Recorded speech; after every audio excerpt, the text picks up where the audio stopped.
ଜୟ ଜଗନ୍ନାଥ, ଜୟ ଜଗନ୍ନାଥ। ସାରା ବିଶ୍ୱର ଭକ୍ତମାନେ ମାସ ମାସ ଧରି ଅପେକ୍ଷା କରିଥାନ୍ତି କେବେ ଘୋଷଯାତ୍ରା ହେବ, କେବେ ମହାପ୍ରଭୁ ଆମକୁ ଦର୍ଶନ ଦେବେ ଏବଂ ଆମେ ତାଙ୍କୁ ଦର୍ଶନ କରିବୁ, ମନର ଶାନ୍ତି ମେଣ୍ଟାଇବୁ। କିନ୍ତୁ ସେହି ସମୟ ସବୁ ବର୍ଷ ପରି ଆଜି ବି ମଧ୍ୟ ଆସିଛି।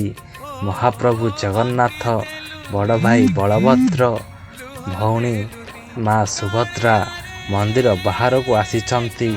ନନ୍ଦୀ ଘୋଷରେ ବସିଛନ୍ତି।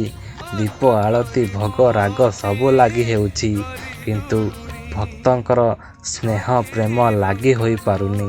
କାହିଁକି ନା ବିନା ଭକ୍ତରେ ହୋଇଛି ଘୋଷଯାତ୍ରା। ବିଶ୍ୱ ମହାମାରୀ ପାଇଁ ମହାପ୍ରଭୁଙ୍କୁ ଦର୍ଶନ କରିବା ମନା, ନନ୍ଦୀ ଘୋଷକୁ ଛୁଇଁବା ହେଉଛି ମନା।